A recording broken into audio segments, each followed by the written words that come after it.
welcome to the Dirty Folks Daycare. I'm dropping shit like a toddler. But I'm still a tolerologist. Appreciate y'all coming through.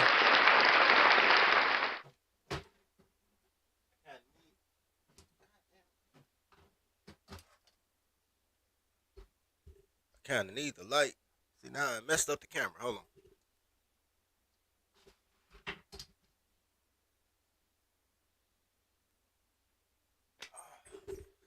Now I gotta fix the camera. Alright, so let me show you guys what inspired this today. Hold on. Let me fix the camera first.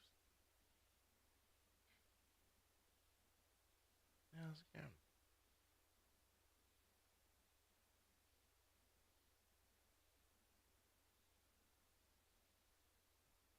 There is Major Pain like Damon Wayans. Go down dirty even, like his brother, Keenan. Let me show y'all something. So this morning, I was just going through my YouTube, journey. We all do. And I was literally watching a video about Allen Iverson. Hold on. Yo, my light all wrong, man. I'm all green, but don't worry about it. And I saw this. I want to show you guys this clip.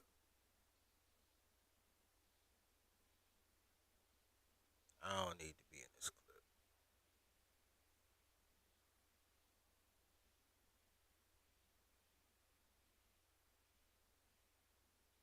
The volume does though. This is Hall of Famer Chris Webber talking about the year he played in Philly with Allen Iverson. This is me correcting the volume so y'all can hear it too, because why not?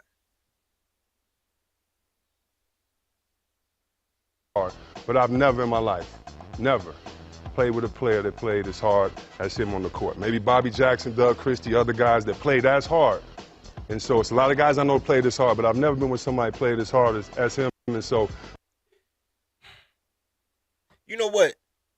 Despite the fact that listening to everything Chris Webber says is a contradictory statement, it's almost like listening to a light skinned girl talk.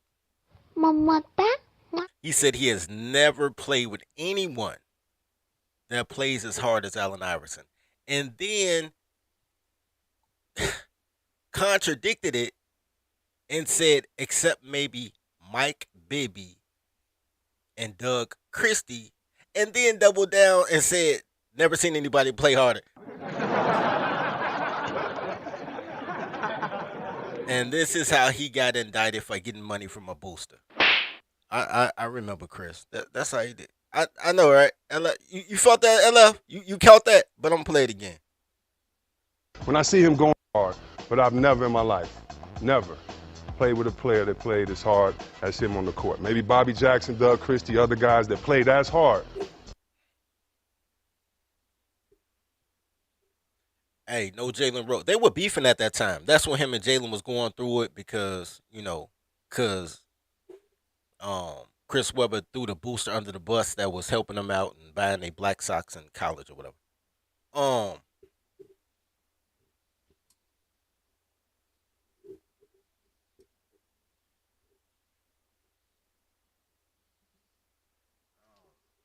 I don't know where I get this green light. I'm gonna have to fix this later, but not right now. So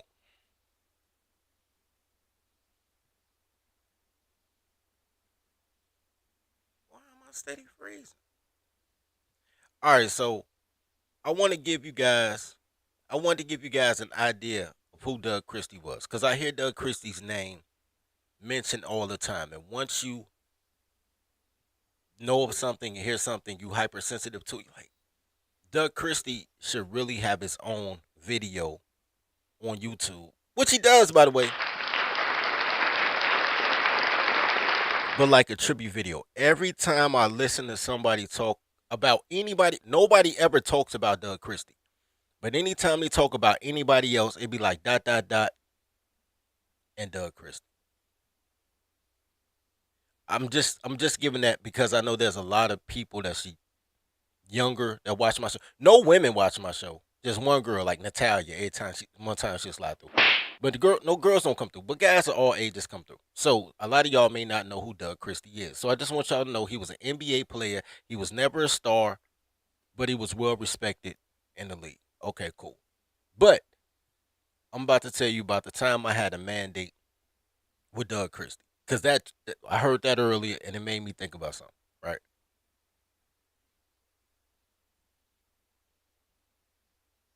So the beginning of the story starts with Akeisha. You know what I'm saying? Because all crazy things start with Akeisha. So once upon a time, and this Keisha actually was named Keisha. Go figure, right? So Doug Christie, that we all know, played for the Kings. But listen to my story, and you'll know why I didn't know Doug Christie, right? So once upon a time, this had to be 2002, 2003. This girl is getting on my nerves so motherfucking bad, bro. I don't know what it is about these fucking mulatto chicks, man. This bitch is getting on my nerves so bad. I I just needed some air. I'm like, I'm gonna kill this goofy ass toddler. Let me leave. I need some air. At the time, I lived in Rogers Park. So those who know Chicago, that's the north side of the city. But I'm a south side guy. So I'm like, yo, I'm about to ride to the south side. But I never made it to the south side. I ended up getting downtown. And just for those who have done this, just sometimes just driving by yourself, listening to the music, and then I'm driving down Lakeshore Drive. The ocean is there, downtown is beautiful, and I just like, you know what, I'm gonna just go downtown. I'm by myself, ain't nobody with me. By myself, just trying to escape. By the way, I want to start a series called Surviving Keisha, by the way, because I got hella adventures that started with me trying to escape some Keisha of some sort. Just things worked out in a whole different way. I'm thinking about it. I'm thinking about just sharing stories and calling the whole series Surviving Keisha and let somebody animate them. Anyway, so boom, I end up downtown. I park. I didn't even know we had an ESPN zone, bro. I was looking for Dave and Buster's, but I couldn't find Dave and Buster's because I forgot how to get to Oak Street because that's where it's at. It's on like I still don't know either Division and Oak or North Avenue. And Oak. I couldn't remember, so I'm driving around downtown looking for Dave and Buster's because I'm like I'm gonna just play by myself. I'm gonna just play by myself. Run into ESPN zone. I said, well, I'll go in here. ESPN. I don't know. ESPN just got bought by Disney. So they changed everything around. It's like VIP. You have to be an ESPN Zone Club member and all type of shit. But I just slid through that bitch because I'm dirty folks, baby. And I end up in the back, and it's like all the games at ESPN are sports games. So it's like mountain climbing, like it's a wall, like you climbing a mountain, and it's like fake skiing, and so they had these basketball hoops too, and they had two different high scores. They had a high score for regular, pedestrians, and then they had a high score for NBA players, which I'm assuming NBA players will come hang out, whatever, whatever. So I just happened to be standing by the basketball hoops. I look over. It's this tall ass light skinned nigga just standing, just standing. He wasn't messing with me or nothing. He was just standing there. And I'm young. I'm in my early 20s. I'm arrogant as shit. You know what I'm saying? And I just looked. I said, "Hey, nigga, you tall for no reason, my nigga." And he was like, "What?" I was like, "Bro, like, nigga, you should be able to play ball. Can you shoot free throws?" He started laughing. He was like, "I can shoot." And then, I was just cordial, cordial guy conversation. And then I said, look at him. I'm looking at him.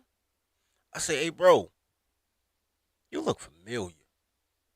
What high school did you go to? And he said, some high school. I was like, nah, I don't know you from high school. I was like, yo, what college did you go to? Did you go to Savannah State? He was like, nah. I was like, did you go to Georgia Tech? He was like, nah, I went to some other college. I was like, nah, I don't know you from college. I like, yo, what side of town you from? He like, yo, bro, I grew up in Seattle. I ain't from Chicago. I was like, all right, well, I don't know you from the hood. I was like, yo, but bro, what's your name? He was like, Doug. I was like, all right, Doug. He's like, man. I was like, all right. I was like, he said, no. He said his whole name like we was in elementary school. I was like, what's your name? He was like, Doug Christie. I'm like, I don't know no Doug Christie. I was like, yo, but can you ball? He was like, I was like, you should ball. He's like, I do ball. I was like, what? Overseas? He said, no, in the NBA. I said, nigga, do you get tick? He said, nigga, I start. I said, for what team? He said the Toronto Raptors. I said, don't nobody watch the fucking Toronto Raptors. How the fuck would I know? I said, but you know what? You can come hang with me. I'm talking big shit, bro. I'm like, you can come hang with me. I don't know what the fuck Doug Christie is. I'm like, you can come hang with me. Bro, that nigga cool as a fan, my nigga. So we grab dinner from ESPN. It's just I don't know why Doug by himself. Doug by himself just in ESPN zone. I'm by myself just in ESPN zone. He's like, yo, you want to be alone together? Yeah. All right, cool. We kicking in that. Man, we go out. We in ESPN. We grab something to eat. We leave there. It's a pub. I don't even know. It's like on Ohio and Division or something like that. We leave ESPN zone. We walk up the block. We go to this pub. You know what I'm saying? I go get a cause I ain't gonna lie, my money was funny. I wasn't broke, but I ain't had downtown buy liquor. Like if y'all been downtown in a major city, y'all know how the prices. Yesterday's price is not today's price when you downtown. I'm like, yo, I ain't got downtown get drunk money. So we go to this pub though, and I grab a red stripe out the tap, either a red stripe or a Killian's red out the tap. He don't drink. He was like, man, I'm in town. He's like, man, we got a game tomorrow morning at like 11 in the morning, like on NBA. It must have been a Friday or a Saturday. They had a morning game for the weekend. He was like, man, I ain't gonna drink. And I'm like, yo, bro, why you by yourself with your teammates? He's like, yo, I ain't messing with the teammates. They trying to get the buses or whatever the case may be. Never asked the man his marital status. Never asked the man nothing. We just two dudes. I didn't want to go home because I ain't feel like listening to this bitch mouth. And I appreciated the company, and I ain't feel like driving all the way on the south side. So me and Doug Christie had a mandate. I don't normally call it a mandate, except some girl told me if you meet a guy, y'all go out for drinks, y'all get something to eat. She told me that's a date, and guys do it all the time, so it's a mandate. So I'm like, fuck it, you know what I'm saying? But let's just a catchy title. So I'm like, yo, so me and Doug kicked it. You know what I'm saying? And for like 2 days, well, for one day, for 24 hours, it was two separate dates, but like one day, like I was like, where you gonna be? He was like, man, I'm be here tomorrow. Woo, woo. I was like, man, you know what I'm saying? I ain't doing shit. I'm slide down, and I slid down the next afternoon. He was there. We kicked it for a hot second. Boom. Never talked to him again. But I'll tell you why I remember this name in a minute. So now I know Doug Christie name, and he cool as shit. And I ain't thinking about this nigga 4 years. Cause I meet a lot of cool niggas. Like y'all wouldn't know me if I didn't get shot in 2015 and go through my little depression and like cut niggas off. Y'all wouldn't know me. I be outside, baby. Doing awesome shit outside. So anyway, so I'm like, man, I'm used to meeting niggas like whoa, Doug Christie. All right, cool. Some years pass.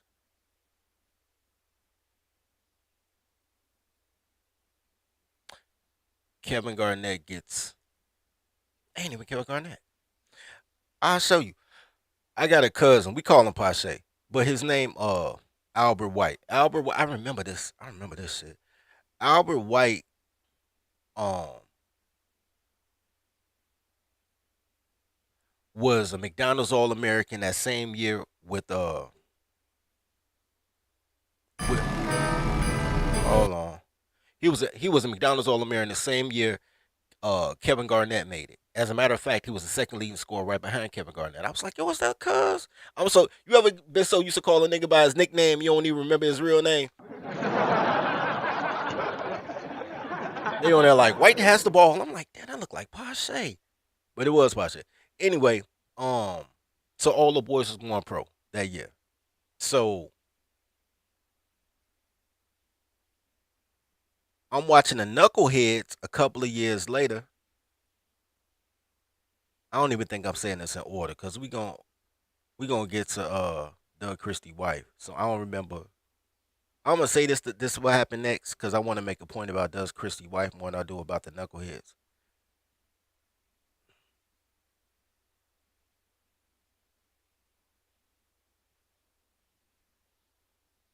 All right, let's do this. Oh, here you go. I had it out of order. So I'm watching the knuckleheads one day, and they gave a shout out to Cuz, right?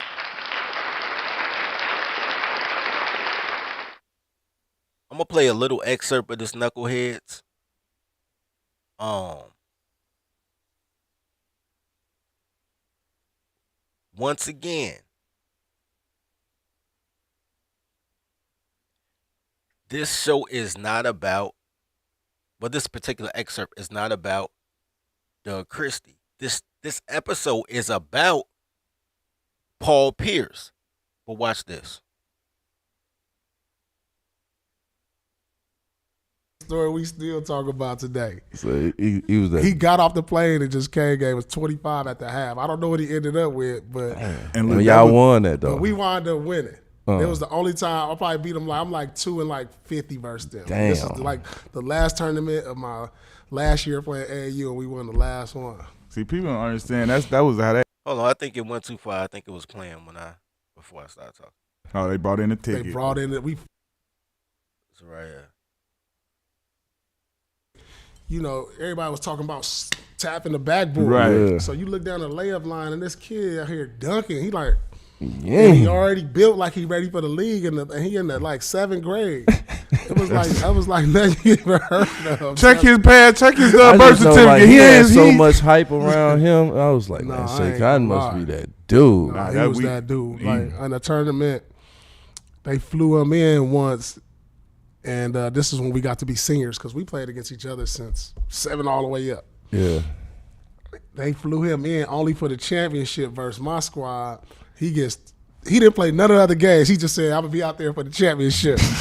And they This is won. Vegas. No, but look, we wound up winning because this is the year. A lot of people didn't know KG flew out to play with me this tournament. Oh, okay. Oh, they brought in the They ticket. brought in, this is where I first met Ticket. Yeah. But he come in, now he fly in for the day. He didn't play none of the other games to get to the championship. He come in and give us 25 at the half. And KG like, who is this guy right here? Hold on, man. I'm trying to get to the point. Is this the most viewed?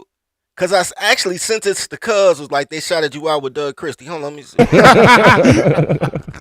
I'm telling you, it's a story we still talk about today. So he was that. He got off the plane and just came. Game was 25 at the half. I don't know what he ended up with, but And look, y'all that was- won that though. we wound up winning. It was the only time I probably beat him. I'm like 2-50 versus them. This is Damn. like the last tournament of my last year playing AAU, and we won the last one. See, people don't understand. That was how that era was, man. People was really breaking their neck to like fly kids in. Cause I remember like the tournament we was talking about with K. Yo, hold on. So this is Quentin Richardson. Quentin Richardson from the Wild Hunters, Chicago, man.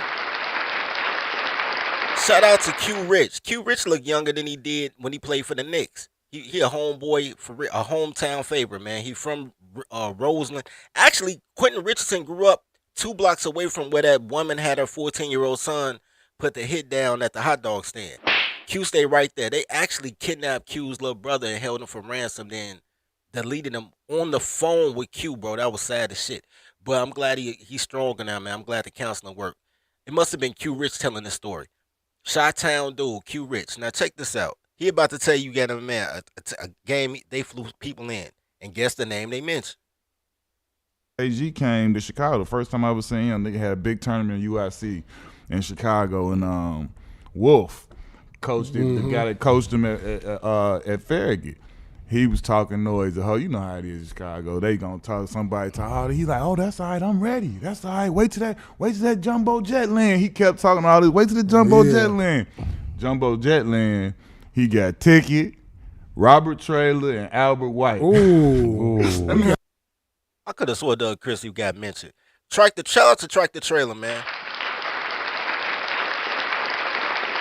Albert White, that's Cuz. That's why I sent them this. That's Stuff some like he heat. came with 3 All-Americans. Ooh, some heat. What? And they had Ronnie already. See, that's what he Ronnie was Fields. on. And they had Ronnie Fields already. I got stories about Ronnie Fields and Kevin Garnett, but we didn't have good interactions. I don't know if it's because they traveling Vice Lords and they smelled the GD on me or whatever, but me and KG, we didn't really have an interaction. The energy was just bad. And me and Ronnie Fields, we didn't have a good interaction at all. Which is crazy because I know people that know them and they like, yo, they cool as shit. Like, what's going on, Dirty? I'm like, maybe it's that West Side versus South Side shit. The swag different. But um, as a matter of fact, funny small tale, Ronnie Fields was actually better than Kevin Garnett in high school. Y'all can go look at the whole old films. Albert White, cuz Pache, he got kicked out the league because he smoked too much weed and he used to piss test back then. So he ended up playing in Italy. So he played in Italy sometimes, and then sometimes he played for it wasn't called the G League back then. It was called the CBA or something like that. And there's a team called the Rockford Lightning. And he came to Chicago, was like, yo, cuz, could you drive me to Rockford? Which is like an hour outside of Chicago. And I took him, and on some small world shit, Ronnie Fields was his roommate. And with the energy one, I'm like, the fuck is you mad for all the time, son? Like, yeah. Anyway, but Doug was cool as shit. I thought Doug was in that clip. But they talk about Doug doing that show. Like, no matter what players they talk about, Doug Christie gets put into the conversation. Doug Christie is a very respected player. And I ain't know who the fuck he was, right? When I ran the Cubs, was like, man, I ran the Doug Christie. It was like, yo, that's my man. It's like Doug Christie is everybody man's in them. Like everybody man's. And I don't know why, because he don't do shit. But for those who don't know who Doug is, because I want to get into something real quick. There's a lot of morals in this one story that I want to share with you. Yeah, they did do Steph Marbury like that. When he on the corner with like Mace and Jay-Z and they all got stuck up like right on the corner um Linden Boulevard or some shit. Yeah, I heard about that too. Um, here's the moral. Success, what do you measure success as, right? Riches, girls, cars, clothes. Like, what do you measure success as? Because at a core level, if you didn't know those people or those people, it's all about the content of your character, right? It's all about, and I've told the story before, the richest, like one of the richest dude I knew at 17, 18 years old. Well, I didn't know him. I was on a flight to LA with a layover in Vegas, and it was an old man with a number one granddad t-shirt on. That shit was young as shit, bro. His clothes was young, nigga. They was tight. Had a number one granddad t-shirt. Had on some tight ass capri short, not capri. They fit like capris, cargo shorts, but they was tight as hell. And he had the long Michael Cooper socks, like the long ass socks go to your knees with the two stripes on it, with some Velcro gym shoes, nigga. He was an older cat, like I'm 20, 19. I'm like 19, dude, like in the 60s. Rich as shit. Holding court on Southwest Airlines, nigga. It's a Tuesday. He flying to Vegas on a Tuesday. I'm on my way to LA. Nigga, holding court on the plane. Rich as shit. I wouldn't even realize how rich he was until he was just casually talking with his hands and I saw the diamonds shining off the bezel of that presidential Rolex. I was like, damn. He got the presidential Rolex. They was 16,000 in used. Cause I was trying to get a used one for 16 or 13. And I know his shit was probably new. He probably had his name engraved, had the serial numbers, everything. I'm like, God damn. Whole outfit was $28, including the shoes. Probably $28 worth of clothes, $25,000 watch. Talking to a bunch of young dudes around my age, a bunch of young white boys around my age. Old ass man just holding court, talking about the mansion he had in New Jersey, and he got his wife in New Jersey. He been with her for 40 years, and then he had a mistress in Vegas waiting for him. 26 years old. You never know, bro. So lesson one in my man date with Doug Christie is, man, don't be afraid to be personable. Don't be afraid to show man love. Pause. Don't be afraid to love your brothers as you love yourself. Be like, yo, man, go out and be yourself. Don't be like starstruck. Don't be like, you know what I'm saying? Cause ain't everybody put their pants on one leg at a time. Just respect the man's craft. Just respect their craft. If they excellent at something, give them credit for their excellence. Because men are awesome in general. Men are just awesome.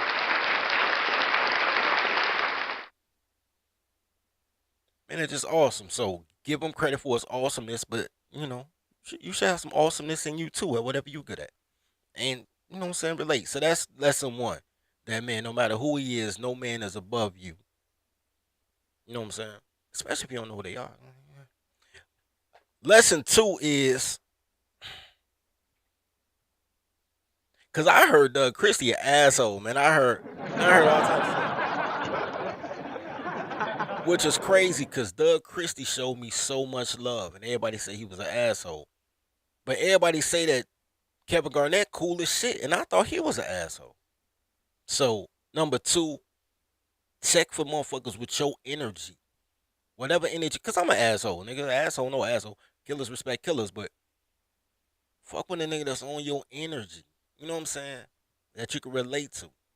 And that normally goes for men. That really don't go for women so much, because women are chameleons. They don't really particularly have an energy. You have to give a girl energy. You got to give a girl love. You got to give a girl energy. You got to give a girl food. You got to give a girl everything. If they get it on their own, they don't need you. If they need you, you got to give it to them. Girls are just. But with guys, meet a guy on your energy, man. You know what I'm saying? Men are pretty cool. Number three, I'm gonna play this out real quick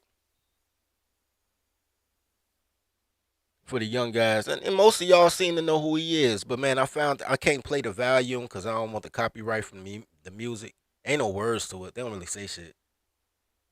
Damn, how long was you with the Kings, my nigga? That you got old with the Kings.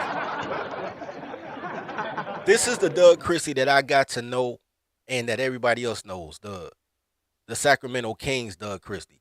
When I met him, he was playing for Orlando, and I mean not Orlando, Toronto, and nobody know Toronto. That's why I used the photo of him in Toronto on the cover art, because I met the Toronto him. I didn't meet the Kings him. I probably would have known who he was, because that Kings team was boss. That King team was boss with Armstrong and Christie and Chris Webber and Vlade Divac. That was a boss team. That was the team that the Lakers had to cheat to beat a possible championship team. They had the skill. They had the skill. They had the personnel. That was a great team. And that's the Doug Christie I would have known, the ones that was going against Shaq and Kobe. That old. No. Then what year did Keisha start getting on my nerves, yo? Cause when Shaq and Kobe was there, bro, Shaq left the Lakers in 04. Let's see, I got with Keisha in 2000. So that had to be 2000, 2001. This bitch had to get on my nerves immediately. Cause he wasn't even with Sacramento yet. He must have got traded that year or something to the Kings. Cause yeah, they was dueling with the Lakers in like 02 through 04. So this must have been 01 or 2000, 2001 when that bitch got on my nerves and I ran to Doug Christie. Anyway, I just wanted to show y'all highlights, man, that this is a man that was respected in the league. He's not cold. He's just a hustle guy. He all energy. Every team need that all energy player. You know what I'm saying? Hold on, let me go back right here because I'm about to move to something else. I'm about to go to a different place. Young Doug Christie looks like a mulatto kid. He looks like a person that had a white mom, black dad. That's what I'm assuming. By his demeanor, I'm thinking white mom, black dad. Thinking white mom, black dad.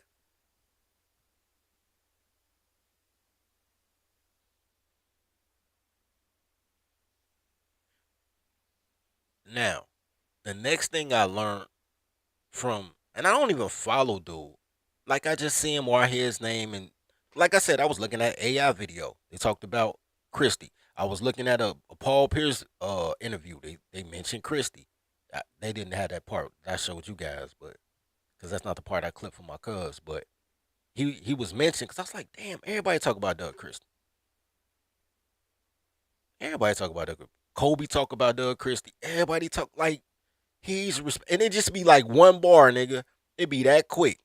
Like They'd be like, yeah, I've never had a person D me like that. Well, maybe Gary Payton and Doug Christie. They just throw Doug Christie in somebody else's story like a plus one.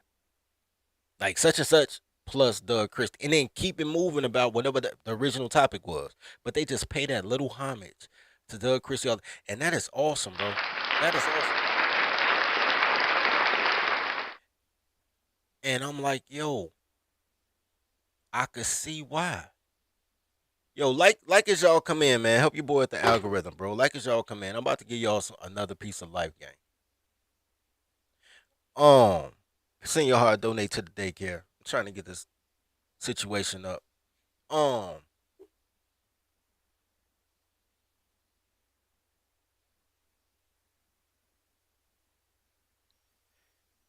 then I'm at my boy crib. I don't know why he watched all these girl ass shows, man. He don't really he watch adventure movies, but he don't really watch sports like that. He watch drama shit. You know what I'm saying? The Real Housewives of whoever. Like he been watching a lot of Real Housewives shit. He be watching a lot of cooking shows. A lot of whatever Supreme Chef or whatever. I like those shows, and me and him we like watching Shark Tank together. So I'll slide through turn on Shark Tank.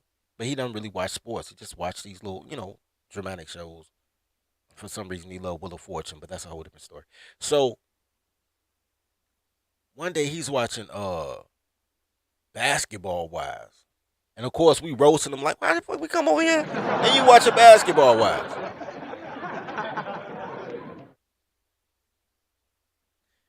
And the loudest, ugliest, craziest chick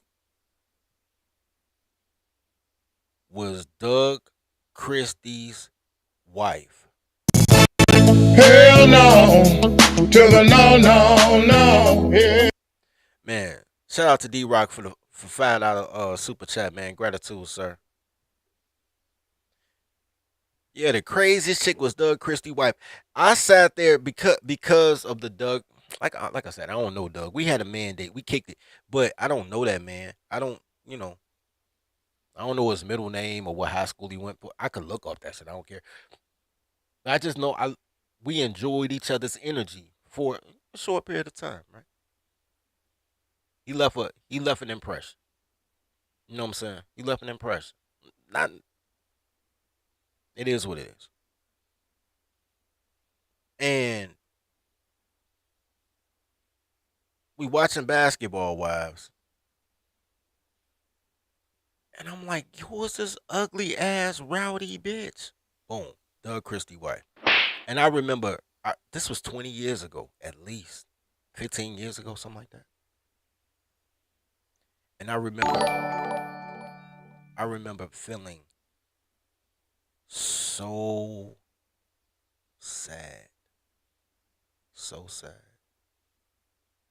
I'm looking at the TV set in my man's crib and I'm telling him the story I just told y'all. I didn't call it a mandate back then though. And then I didn't know what a mandate was. The girl didn't inform me. The girl that informed me I'll be mandating. That was like 2012. This is like maybe 20 years ago, 15 years ago. I didn't know it was called mandating. But I was like, yo, man, I hung out with Doug, man. He's a cool nigga. Cool as a fan. My impression. Everybody else impression? Cool as a fan.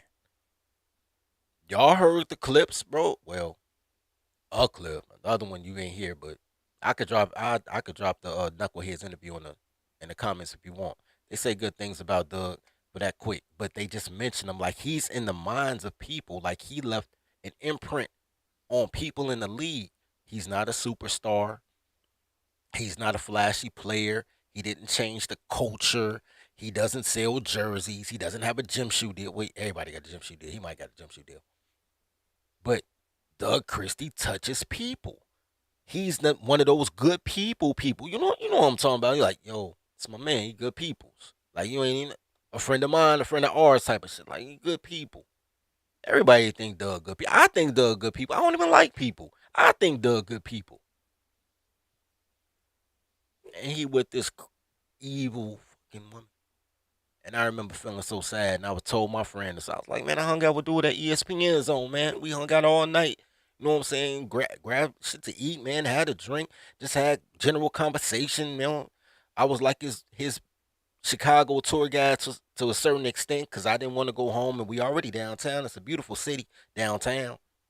Hood is hood. No matter where you at. When people talk about Chicago, they talk about the South Side, West Side. That's hood. Downtown is the city. That's where your tourists come in. We doing the whole tourist thing. I'm like, duh, cool, cool as shit. And I know how big of an asshole I am, nigga. So I'm like, nigga, he cool as shit, nigga. Cool. And he deserved better. That was my first thought. Doug Christie deserves better. Even while I'm at that point, I think I was still dating Keisha. My own motherfucking self deserved better. I deserved better than the bitch I was fucking with. And I'm looking at Doug Christie like, yo, that nigga deserved better. We both deserved better. We both deserved better than the girls we were with. The difference is he's still with her, but, you know, I digress.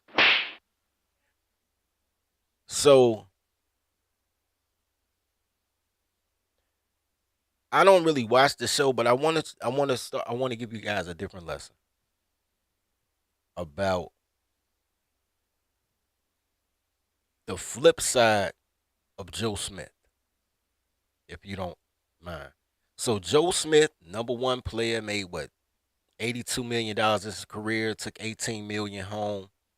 Joe Smith, wife out here doing OnlyFans, busting it open. She trying to fuck Cameron on the show, man. That was crazy. Killer Cam bogus for that. Killer Cam was real grimy for that, for fucking Joe Smith's wife, man. That was crazy. And she was going. I'm looking like, yo, she going. Hey, but you marry a girl who did porn, you married a busser. Your busser gonna bust, bro. Like, So, but this is the opposite of Joe Smith. And this auspice. Joe Smith money slowed up. His girl broke bad. If Joe Smith money wouldn't have slowed up, Joe Smith would have had a marriage like Doug Christie. Where it's take. What's yours is mine, what's mine is mine. You know. I want to show you this. The marriage is so bad. Well, not the marriage is bad, because he seemed to be happy. Niggas love that happy wife, happy life shit, by the way. Hey, y'all! Masters are coming! He's a coming, y'all! Masters are coming! Here he comes! Look, guys, you asked me to take... Do not trust a man who tells you that his Keisha, his black wife, is happy. Put that man on suicide watch. If he married to a black girl, be like, yo, as long as my wife happy, run from that nigga. He's gonna violate the number 2 rule in life. He will delete you over a toddler. Anyway, she is so messy, apparently, that even black women be like, nah, she went too far, yo. I haven't seen this, but I'm gonna share it with you. The name of this video is from some Tyler. It's called Jackie Christie's Marriage is a Hot Stankin' Mess. A hot stinking mess ass marriage. I can see it. NBA player Doug Christie were known. I don't need to go that part. I want to go to right here when he started being together. I hate this dude. I hate this dude. Will be taking a deep dive into this hot, stinking mess. But before we jump into it, don't forget to head on over to rrgsnacks.com, our online concession stand. I'm not trying to help you promote your business. I ain't even put my commercials out. I ain't putting your commercial out. Yo, she had a day. Apparently, she had a day. She had a day. This must be in the 1980s. But in the 1980s, she had a day. She, you know, a girl with extensions in her hair, bamboo earrings, at least 2 pair. She had a day. 1990 swag, Freaknik 95 swag. All right, let's go. According to Takari, Jackie briefly moved out to California to pursue a career as a model and entertainer, only to return to her hometown of Seattle without the stardom she was seeking. There was no Instagram back then. Girls used to I forgot about that. Girls used to actually have to go outside and be judged and compared to other women for their beauty in order to get attention. Now they just need the Instagram app, TikTok, Snapchat. People still use Snapchat, whatever. In order, but this is all they want is attention. They don't want love. They just want attention. DNA, bro. DNA. She was cute. Jackie met I don't know if she was Hollywood cute, but she was cute. an alleged drug lord named Tyrone Lee. He and out to California to pursue Hold on. She married a drug lord. They all, man. They all be with a drug lord, bro. Hell no, to the no, no, no. Yeah. They all end up with a drug lord, bro. You can't tell me that these bitches don't love criminals. They gotta have a parole officer. Anyway. career as a model and entertainer, only to return to her hometown of Seattle without the stardom she was seeking. Jackie met an alleged drug lord named Tyrone Lee. He and Tyrone got married in December 1988, and Takari was born in August 1989. Takari claimed Shout out to the name Takari, by the way. I'm not even sure if she knows what Takari means. Well, she wouldn't have named the girl Takari. But she was still cute back then. When a drug lord got her and she had her first baby, she was still cute. There's a lesson coming up in this. There's a lesson coming up when they start talking about Doug. The baby kind of looked like her, but kind of not. But all right, whatever. they had a great life since the Lee family was allegedly at the top of a very profitable substance empire. Takari stated that her dad's side of the family allegedly brought Jackie's family into the substance business. And while growing up, Takari said she never remembered anyone in her life having a legit 9-to-5 job. By the time Takari was born, her parents were already separated. Her dad wanted to entertain other women, and Jackie wasn't having it. Their divorce was finalized in November 1989. In her memoir, Takari wrote that she was primarily raised by her grandmother because Jackie was allegedly too busy hustling and dealing with men. Okay, so she was an absentee mom, and she was already married and divorced by 1989. Nah, she was Gen X. She was at 1960s Gen X. Hey, don't she look like Keisha from Total though? She like Keisha. Can't you see what you do to me? Yo, yeah, this is definitely that bad boy 1990s thing right there. Yeah, she looked just like Total. She already neglected her daughter. Her daughter's being raised by grandma. She's chasing around drug dealers, but she want a drug dealer to be faithful, even though he at the top of the food chain. Like chips, bricks, you know what I'm saying? And chicks don't come with the grind. Delusional ass toddler. By now she think she is about 22, 23. She had a day though. She had a day. This is probably when she was going through her lesbian phase. Had the crop cut. Being bisexual for ballers. But all right, let's continue.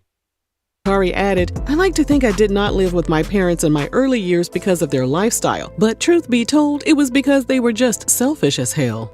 The feds eventually came for her dad, and in her book, Takari alludes to Jackie ratting him out. He served 3 years behind bars, and their substance empire allegedly came crashing down. In 1992, Doug was in his hometown of Seattle when a mutual friend introduced him to Jackie at a sports bar. At the time, Doug was still a student at Pepperdine University. Now, there are two versions of this story. Doug went home to Seattle. He was playing ball for Pepperdine. His friends say, yo, I got a girl for you. You're right, she does look like Pam. A cute Pam, though. A cute Pam. From Total. I'm about to play because I want you to hear what she told him. But Doug Christie said, yo, she cute. So now Doug is already dealing with, it's not even that she a single mother. In 1990, like, all right, niggas weren't even really against the single mother as long as she only had one kid. It's not even a single mother part. It's the fact that all she deals with is kingpins when they black. Okay, I want to give y'all the second lesson in a minute. Hold on. According to Takari, Doug was interested in Jackie, but Jackie allegedly told him, hold on. Damn, what happened? I want y'all to get the full context because I want to say something about this. Because this when I was like, yo, I got to watch with y'all. University. Now, there are two versions of this story. According to Takari, Doug was interested in Jackie, but Jackie allegedly told him he needed to get his money up first. That's what I'm saying, Shawnee. That's what I'm saying. Hell no, to the no, no, no. Yeah. I just want to say this real quick. This is a common trope with colored girls. I'm surprised she didn't marry a white boy, honestly. But then Doug Christie damn near white. They're damn near white. His family white. His family is definitely white.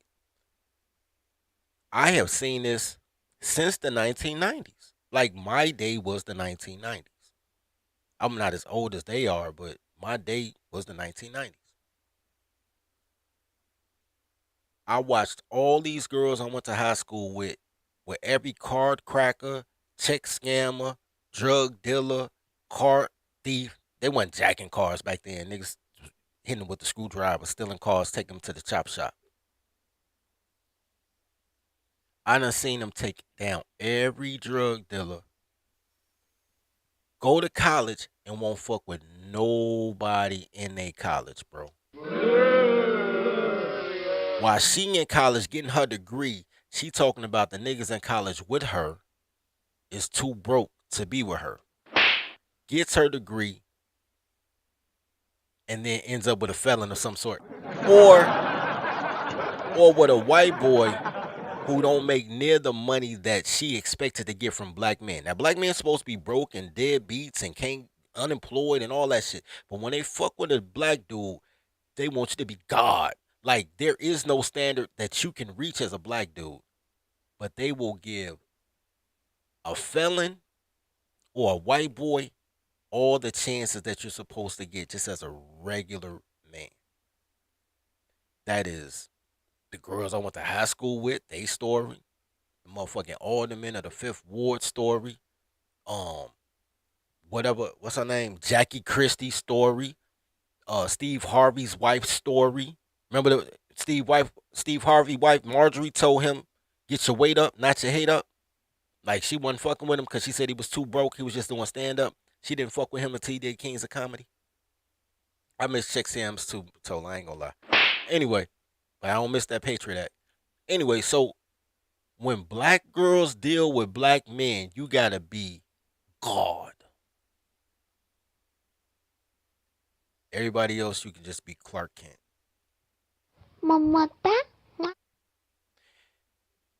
These are not good at being human beings,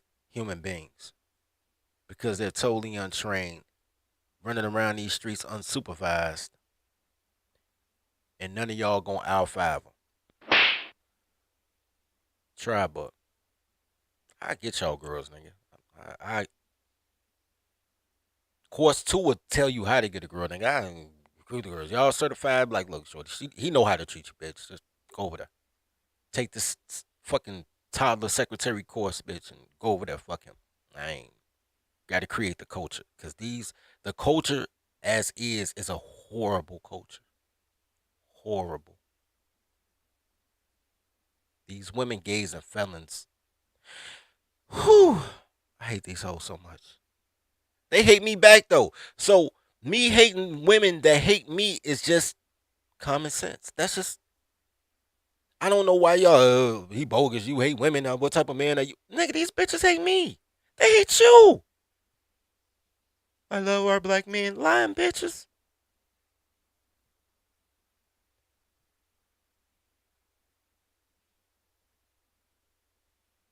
Anyway. Back to Pam from she was still Pam back then. Back to Pam from Total. Let's see. I don't know if Elijah in here, but Elijah, this is what girls in the 1990s look like. You talking about 1990s had better girls and they was bad. Oh, they cute. We had cute girls. Collarbone though. Shout out to the collarbone. That's something the young boys they don't know nothing about. Y'all don't know nothing about collarbone. She has both clavicles too. It's deeply rooted. She got real collarbones. Told him he needed to get his money up first. But according to Doug, he asked for Jackie's number, and she gave it to him, but he didn't call her. A few weeks later, they ran into each other at a party, and Doug asked her to dance. He told the Seattle Times, "The music has never stopped." After getting picked up by the Seattle Supersonics in the 1992 NBA draft, Doug was Yo, he played for Seattle in '92. Damn. How old is Doug? Doug old as shit. He ain't look old when I saw him. And he got drafted by his home team. That's what's up. immediately traded to the Lakers. 3 months later, Jackie was pregnant. According to Takari, Doug and Jackie weren't even in an official relationship at the time, and Jackie was allegedly dealing with other men. Yeah, we gonna listen to this. Look, you know it's toxic when girls say it's toxic. She's still cute, but she got to be about 30 now. Her skin has miraculously somehow gotten lighter. You notice that? And she's still cute, but she's not as cute as she was right here. She was darker and prettier. It's amazing. This is the same person, bro. This is amazing to me. They don't look alike. Maybe it's the flash from the camera, but I don't know. All right. Allegedly dealing with other men. Doug's mom reportedly questioned the paternity of the unborn child so much it created a wedge. Jackie gave birth to their daughter Chantel and raised her in Seattle while Doug played ball in LA. Once a paternity test proved Doug was the baby's daddy, he reportedly moved Jackie and their newborn to LA. Takari stayed behind with her grandmother for a bit in Seattle until Doug and Jackie sent for Takari and her grandmother to move to LA. During a Season 2 episode of Basketball Wives, Chantel alleged that Jackie was emotionally and mentally abusive to Takari and would tease her about her weight. For years, my sister and I, we didn't speak to each other. No relationship whatsoever, because she always played us against each other. She's fat and she's black and you're skinny and you need to stay in shape and you're the model. Takari also... Let's stop right there. I'm going to bring that back. I want to bring another point up. First of all, her dad must have had long bread because she ain't the cutest girl. But check this out. This is the biggest problem. And Gen X has this problem to the utmost. So do millennials.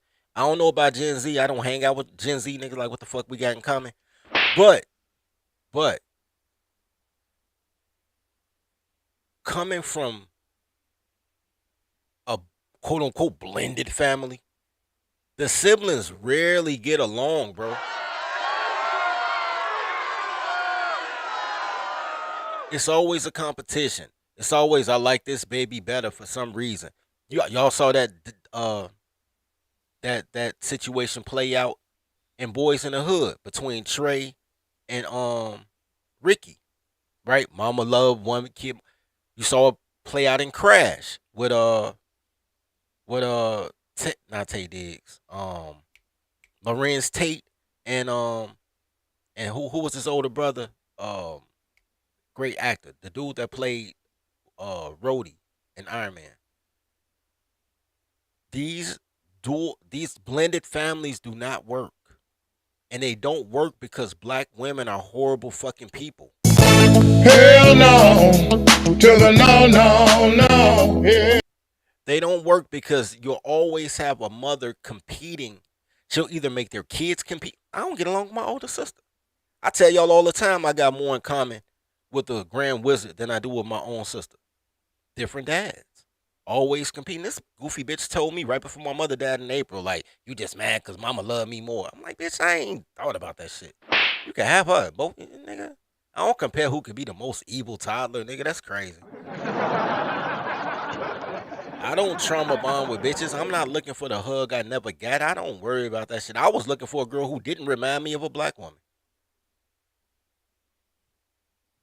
That's not true. I was looking for a girl who didn't remind me of my mother, just to find out that all black women remind me of my mother.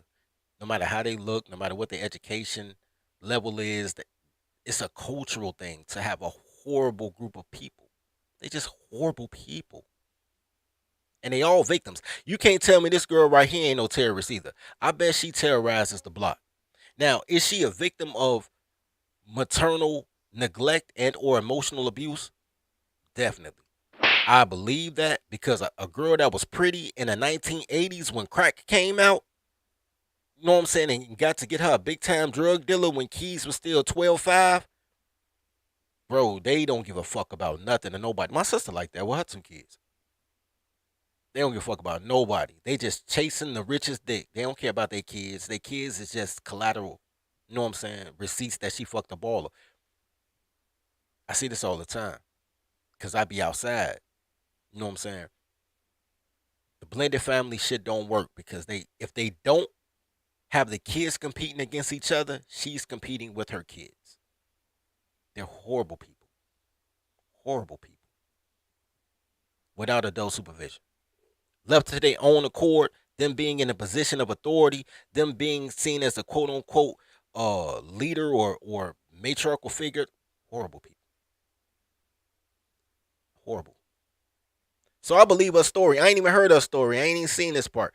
You know what I'm saying? I stopped watching when she turned Doug down while he was at Pepperdine College. Like, bitch, you turning down college boys for dope boys, but black girl magic. Anyway. Chantel alleged that Jackie was emotionally and mentally abusive to Takari and would tease her about her weight. For years, my sister and I, we didn't speak to each other. No relationship whatsoever, because she always played us against each other. She's fat and she's black and you're skinny and you need to stay in shape and you're the model. Takari also confirmed these allegations. One day, while sitting in the driveway of their home, Doug said he received several messages from God. His purpose in life became clear, and he decided right then and there that he wanted to marry Jackie. He proposed in 1996. Why? Why, bro? Why did you want to marry her, bro? You was a cool nigga, Doug. You a cool dude. I rocks with you. We had a man dating everything.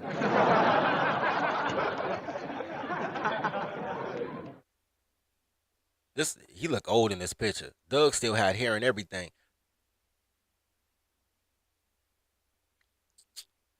This made me sad, bro.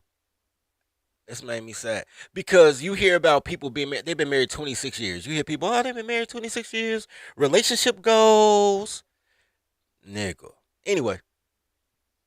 And they got married 3 days later. Jackie told the Huff Post there were a lot of mishaps on their wedding day. They lost the ring, Doug's tuxedo ripped because it was too tight, and as they walked down the winding staircase to meet the minister, she kept telling Doug, if you want to, you can change your mind about this. We can still have a party. You don't have to marry me. But Doug went through with it, and they've renewed their vows. Hold on, man. She for the streets for real, man. Yo, she for the streets for real. Think about what they just said, bros. I need y'all to look. Propose on Wednesday, get married on Saturday. She's so unsure about getting married. Somehow, I don't know where this tuxedo and wedding gown came from, but he got NBA money, so they could have just bought it the same day. She's so unsure about marrying her baby daddy that she's like, yo, you ain't got to do this if you don't want to. We can still eat cake and, I'll suck your dick. Like, bro. For the streets. I need that clip. I might get that clip, bro. Cause she's for the streets. He should have dated her like he hated her, man. I swear to God. You wrote the ball, nigga. We treat them like we meet them, nigga. Yeah, date them like we hate them. Yeah, date them like we hate them, nigga. See, we date them like we hate them. See them like we don't need them. Treat them like we beat them. And never give them freedom. He should have dated her like he hated her, bro. He showed... God told him he loved this goofy bitch. 90 what? I'm bringing back a little bit because I want to know what because like I said, I met Doug in, I want to say 01, 02. So he was already married. So that's why he wasn't out with his teammates because he was trying to be a faithful, God-fearing man to a rotten whore. I ain't going to call this wife a whore. I apologize. But really a rotten bitch. It's a rotten in there. I'm not gonna call her a whore, but she rotten to the core, man. She rotten as a brown apple, bro. It's horrible at being human being. This is what the boomers created. Great men, horrible women. That's the legacy of the baby boomers. That's the legacy of the latchkey kids. That the boys went outside and learned how to be great human beings, and the girls went outside and learned how to suck dick from the most horrible cretins on earth. Boomers will never accept that though, because they didn't raise their kids, so they can't take the blame for how their kids grew up because they never raised them. But I digress. So I want to hear what year they got married. I'm curious. I ain't gonna lie, I'm curious. Jackie told the Huff Post there Hold on. Let me go back a little bit. also confirmed these allegations. One day, while sitting in the driveway of their home, Doug said he received several messages from God. His purpose in life became clear, and he decided right then and there that he wanted to marry Jackie. He proposed in 1996, and they got married 3 days later. Jackie told the Huff Post,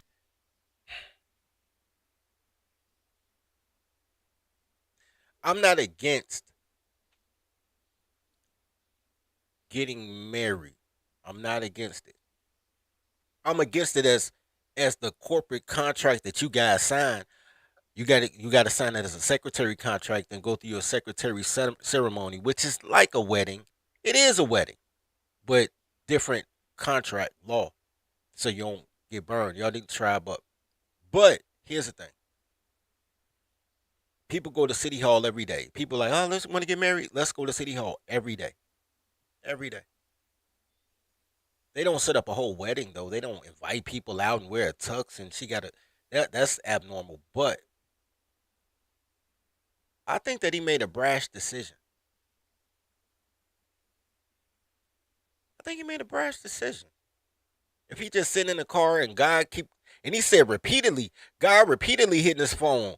1996, I remember 96. He had one of the new digital phones, bro. Because in 96, that's when phones went from analog to digital. That's when he went from the bricks and the flips and the StarTacs to digital phones like you got now with the touchscreens and shit like that. That was 96, I remember. Because we used to hang out with Tony Flair, the Beeper King, and he used to sell us phones. So what I'm thinking is he was one of the first people with a digital phone, and the radiation got in his head from the digitality. I don't know, bro. I'm trying to figure it out. But all right, cool. 96. All right, cool.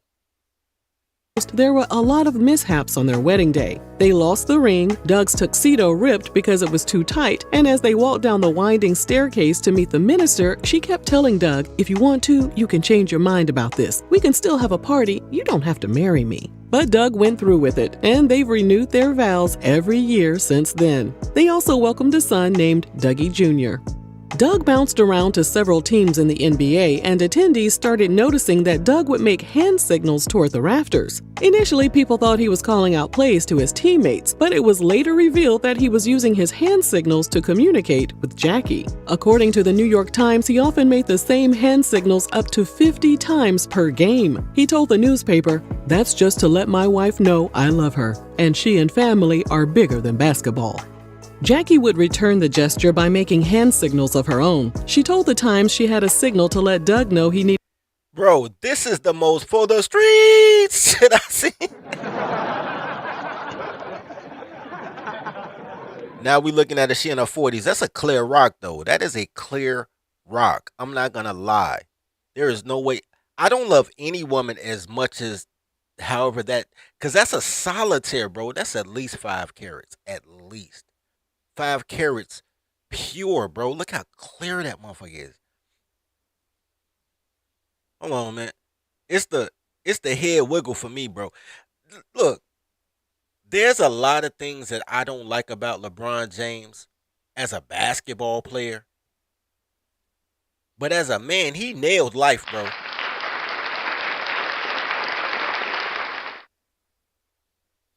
Shawnee James is probably the best basketball wife I have ever seen. I would also no, Shawnee was O'Neal. Savannah James is probably the best basketball wife I've ever seen. With Shawnee O'Neal being number 2 if Shaq didn't mess up his marriage, because Shawnee was cool too. Bro, this.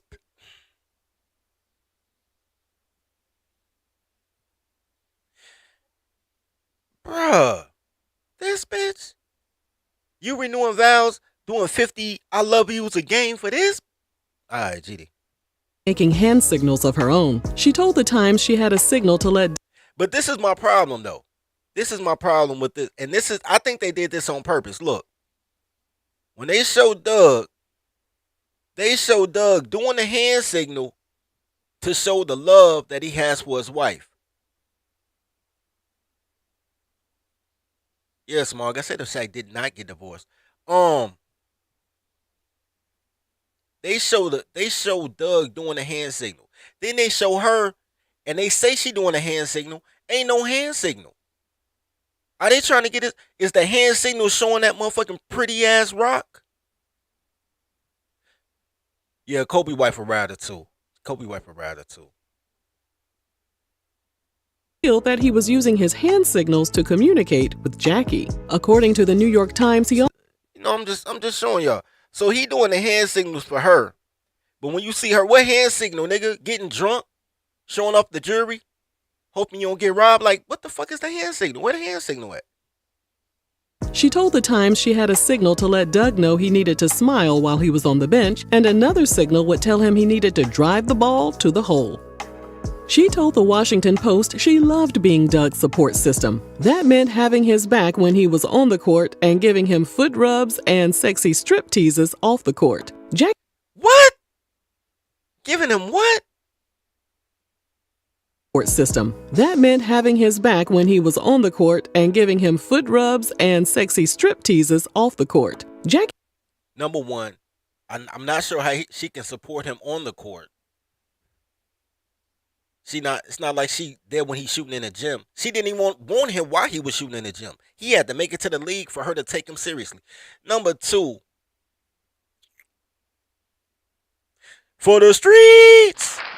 For the streets. All she could do for that man is strip. She can't cook. She can't clean. Well, we're going to get to that. She's not domesticated. She's not friendly. She's not nice. She just a stripper. For the streets. All right. This is what made me sad. I've never seen this particular video, but this is what made Doug is such a cool dude, bro. From everybody that I talked to. I told you my cousin played ball. He know Doug. Everybody say Doug is so cool, bro. He deserve better than this, man. We all deserve better than Akeisha. Jackie traveled to the team's away games and sat right next to Doug on the team's airplane. When they traveled by bus, she would ride behind them in her car and reportedly spoke to Doug on his cell phone the entire time until the team arrived at their destination. Takari confirmed in her book that Jackie would follow Doug all around the U.S. to keep an eye on him so he wouldn't cheat. Jackie would allegedly... I didn't even want to say it. I was not going to say it. I was not going to say it. She said it in her own words that she's traveling around the nation with Doug just to make sure he doesn't cheat. Nigga. Hell no, to the no. Yeah. Let me explain something to you. You know who worries about a cheater? A cheater. That's who worries about a cheater. A cheater. If she has a dick to do, she wouldn't be traveling behind the bus in her car. That's the case. Shit, she could have took him, but she can't because team rules. But nigga, what? When he fly on the team plane, she charters a flight. I need to bring that back. And I also need to remind y'all though that during my mandate, she was not there. So she wasn't there, bro. I don't know if he's so used to her stalking him that he was just on his best behavior because he didn't know if she was going to pop out a garbage can or something. But when me and Doug hung out, she was not there, bro. I promise to God. I didn't even mention her in my story. She didn't even come up in my story because I didn't know he was married until I saw hip hop wives. Basketball wives. I didn't know he was. And then when I told you, I said, man, I saw Basketball Wives in my boy crib. I'm like, damn, I got sad. Like, he deserved better. I thought he just got married. I didn't know he been had this goofy bitch. I thought he got married when I saw the show. He been with this bitch since 93? 92, 93? Nigga. Married since 96? Nigga. To her? A woman that her family hates. Her own children and mother don't like her. Her? A girl that was cheating so much that she follows the man that she didn't even want to be with until he got his money right. Travels around the nation making sure he don't cheat. Her? And the only reason she's doing that is because she's chasing around her investment. She doesn't want him to find another cute girl that does absolutely nothing, another useless cute bitch, and replace her. That's all that is. That jealousy is really desperation. She a desperate bitch. You could say, man, maybe she should learn how to be a homekeeper or take a what they call them that women go to, that little girls go to learn how to be polite. It's start with a C. Damn, I forgot the name of it. I forgot what they call it when they teach you how to put the silverware this way and hospitality. Not a hospitality class. It's called something with a C, but I can't think of the name of it. But why don't she take one of them? Why doesn't she become a better at being human being? Instead, she just stalked this nigga around. She doesn't need to improve herself at all. Her entire job is to make sure that this nigga stays miserable at all times. Yeah, like an etiquette school. Yeah, like that. Man, look. I'ma save it. I don't trust these niggas is gonna come up soon. But I'm pretty sure she gonna do something even more untrustworthy than that. I'm sure. I'ma save it. Their destination. Takari confirmed in her book that Jackie would follow Doug all around the U.S. to keep an eye on him so he wouldn't cheat. Jackie would allegedly ask her mom to watch the children she shared with Doug as well so that she could catch flights and stay by Doug's side. During an interview with the Howard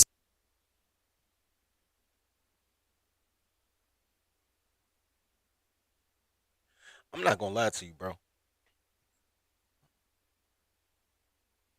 just want to say we gonna finish this out, man. Like as y'all come in, man. If it's in your heart, donate to the daycare, man. But I got another look. If I'm ever,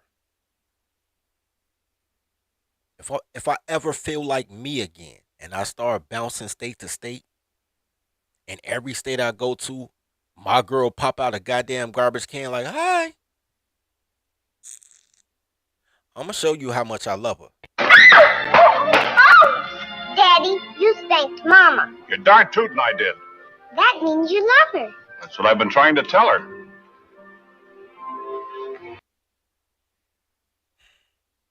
If everywhere I go, this bitch pop up, we riding in the streets, bro. There shall be some domestic discipline.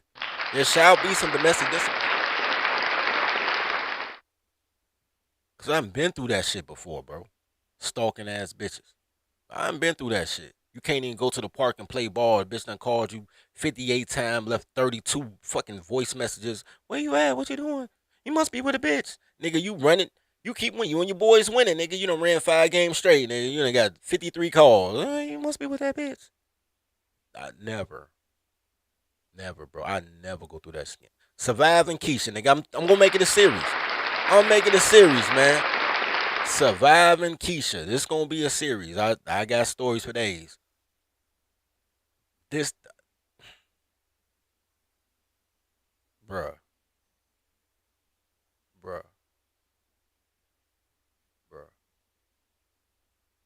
I told y'all the story before about my neighbors, how they used to put the Garant tracker in niggas' trunks and follow them to Mississippi when they visiting their grandmom and all type of shit. Bruh.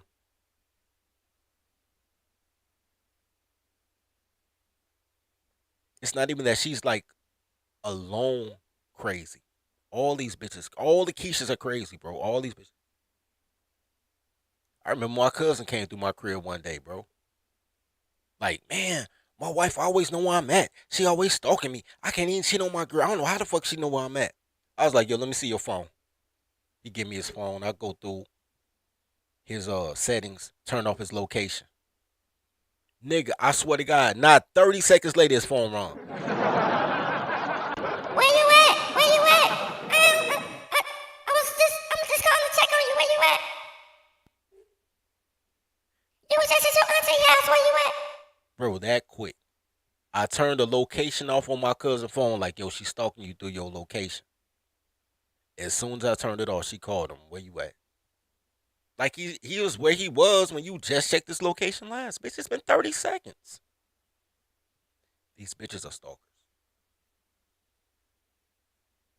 I mean, I've always turned the location off my phone, but that's more because of the police. It wasn't because of a girl, but I don't like motherfuckers knowing where I'm at anyway. Niggas looking for you, drop your location ass nigga. Nah, I'm straight.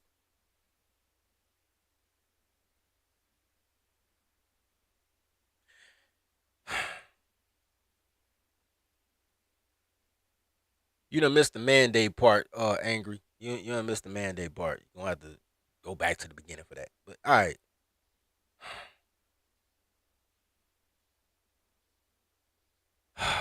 All right, let's go. Stern show, Jackie stated the real reason she traveled with Doug was so they could keep up with their tradition of getting it in 6 times a week. Doug chimed in by pulling out a whip during the interview. And he confirmed they like experimenting in the bedroom, which included the exploration of Jackie's Hershey Highway.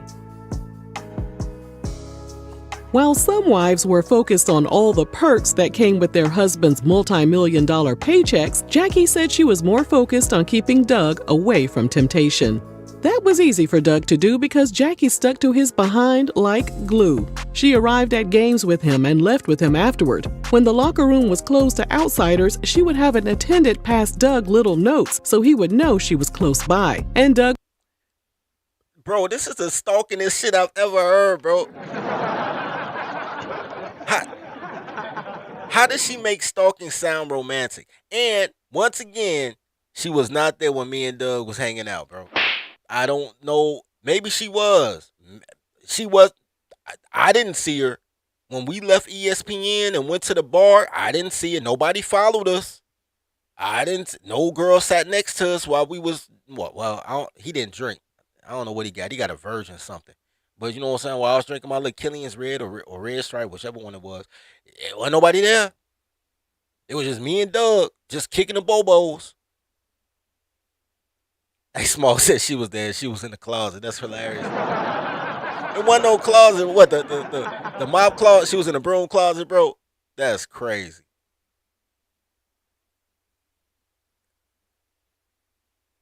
Shut up, Angry. Somebody look like your type. Hey, she was hiding under the bar. Hey, she might have been a barmaid, bro. Ain't no telling. I don't know what she looked like. Yo, that's crazy. Doug scared to cheat, nigga. Doug spook. Yo, is that a tattoo of her on his arm? Is that a tattoo of her? That's crazy. Hell no, to the no. Yeah. That looked like a tattoo of her, though. I ain't gonna lie. Let me find out he tattooed her on the shoulder. That's crazy. That's crazy. Doug pussy whipped in these streets. That's crazy. Would write a reply and send a note back. In an interview, Doug admitted that during his basketball career, he didn't look at other women. He avoided all dialogue and didn't even make eye contact. He added that since they'd been married, Jackie was aware of every single conversation he ever had with a member of the opposite sex. By this point, Hey, low key, bro, I believe that shit. I ain't gonna lie. I believe that shit. I believe that shit, bro. I believe that. Hey, this ain't pink, bro. This brown. It just look like that because of the light. Yo, I believe that he ain't. Because I told you, bro, he was by himself. Like, he wasn't with the rest of his team or nothing. I don't even know who was playing for the Toronto Raptors at that time. But I'll co-sign that. You're probably wondering if Doug was a willing participant in all this madness. According to him, he loved all of their little rituals. He said, "I choose this. There is nothing out there for me to want or try to go after. That's not what I'm trying to be about." When Doug played for the Toronto Raptors, Jackie was apparently off the chain with her. Hold on. I just want to bring it back. Remember I kept saying he ain't looked that old? That's how Doug looked when I met him. I ain't even know he played for the Raptors. When that nigga told me he started, I was like, nigga, you lying, bro. So whatever year this was, Whatever year he played for the Raptors, that's when I ran into him and we chopped it up. Whatever year that was.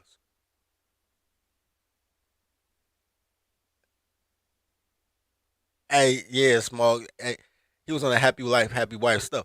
Hey, Angry Snowman, you ain't look. I know it's clickbait title, bro, but look, you got to go to the beginning and listen to it. Anyway, Apparently off the chain with her antics. She told the Times, "I just felt I needed to protect my territory in the beginning, so I had a lot of issues."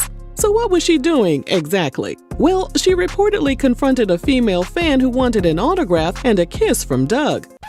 Jackie, who described the fan as being young and pretty, told the Times, "A security guard grabbed her, but I put my hand up and told her to back off really loud. It scared me because my voice sounded like a demon." I told y'all that she's scared that he gonna find a pretty useless girl. Cause she a old useless bitch now. She was a young, pretty useless bitch. Now she a old, ratchet useless bitch. And she don't want him to find another useless bitch. Cause she ain't 20 years of marriage. She has never picked up any skills or qualities that will keep a man. She is still she gotta be 50. And she was married and divorced by 1989. Married, divorced with a child in 1989, she got to be at least 50 now. How long you gonna shake that old ass vagina? How long you gonna get him and try to knock that last ovary?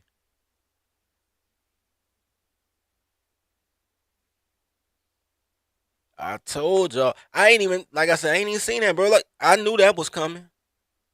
I know that shit was coming, man. Hey, this an ugly bitch too, nigga. Hold on. This is a funny looking girl right here. I shouldn't have paused it right here. Oh my gosh, she's so unattractive. Anyway. Child, somebody should have called an exorcist. And then Jackie noticed that the women working for the organization went into the locker room to distribute statistics after the games. And that was a big no-no to Jackie because Doug was in there changing out of his sweaty uniform. So she made Doug separate himself from the team, and he started changing in an adjacent room. What? When the Raptors traded him to the Sacramento Kings at the end of the 2000 season, an anonymous Eastern Conference team official told the New York Times that they had warned the Kings about obtaining Doug because some of the issues Jackie had caused in Toronto. Well, Lesson 5.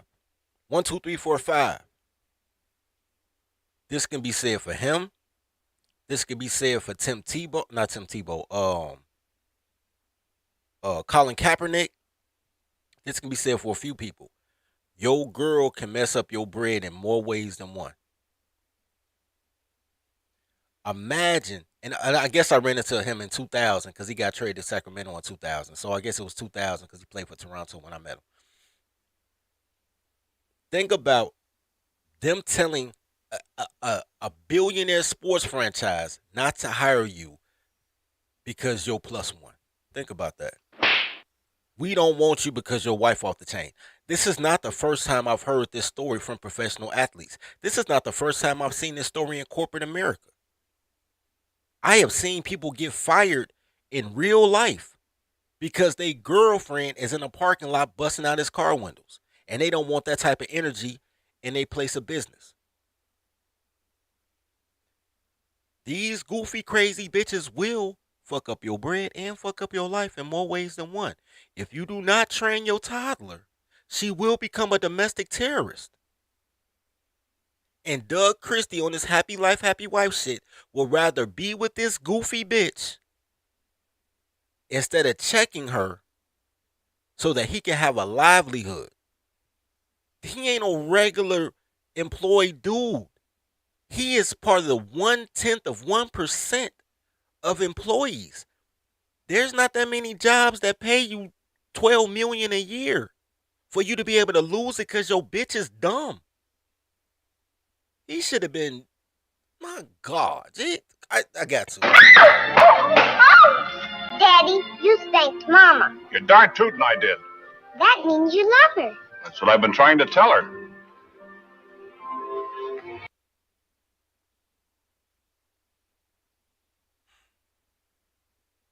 I like Doug. As a person, I like his energy. I don't know him like that. You know what I'm saying? We just hung out that once, but he had good energy. Which brings me to what I always tell you guys. Women live off of men's benevolence, my nigga. Women live off of men's benevolence. If you weren't awesome, if men weren't awesome, women would starve. If men weren't awesome, women would starve. Any man who stands up for himself, he ain't gonna be with a black woman. She gonna call him abusive or oppressive or a slave or something. They gotta find a cuck with bread.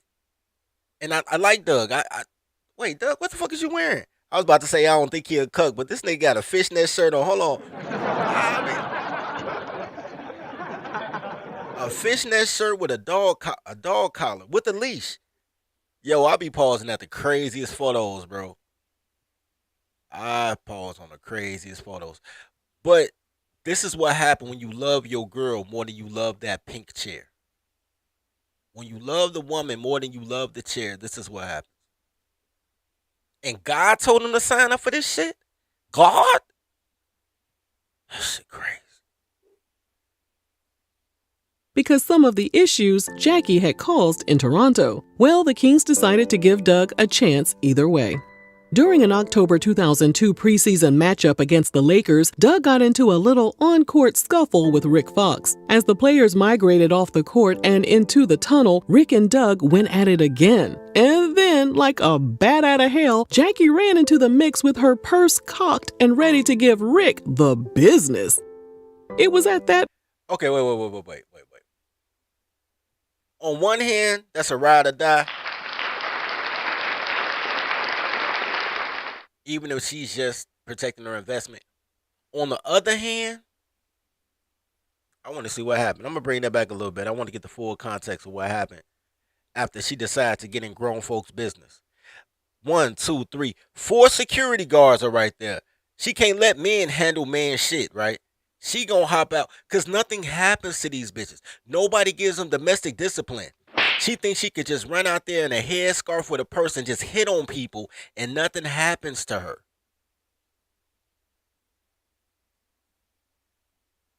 You could tell Doug don't be disciplining her as he should. There is no whippings, no timeouts, no taketh of allowances in this household.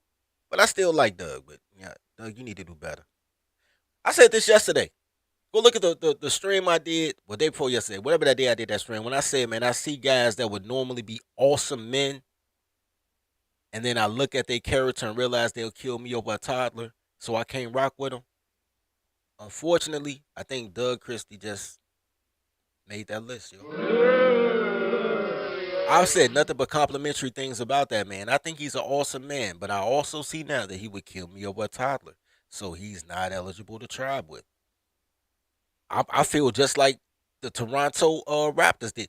Think about getting fired from the Toronto Raptors because they don't like your wife. And getting fired over her, and then they be considerate enough to tell your new employer, like, yo, you don't want him because of his wife.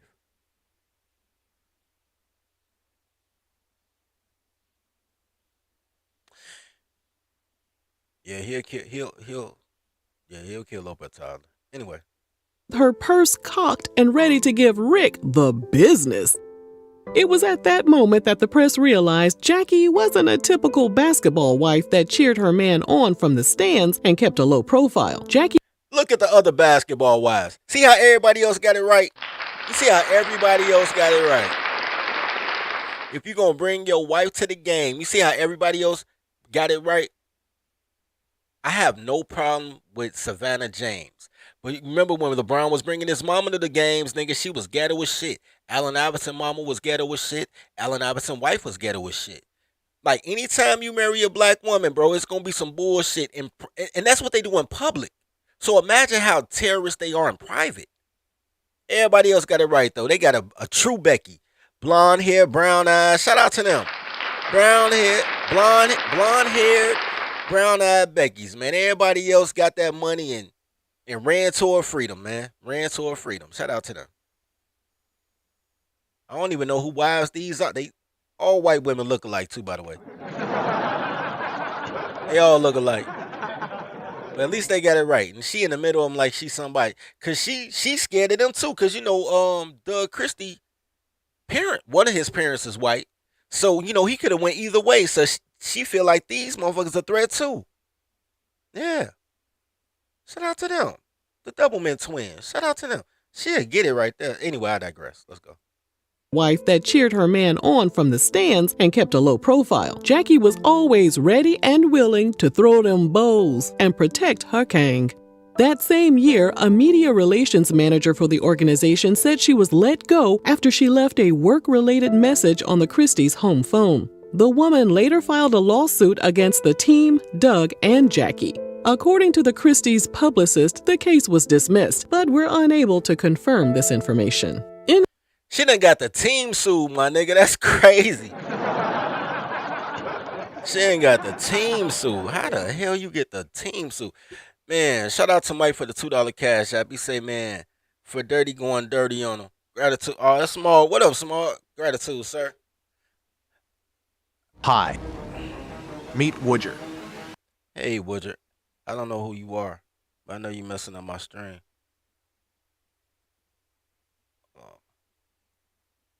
Hold on.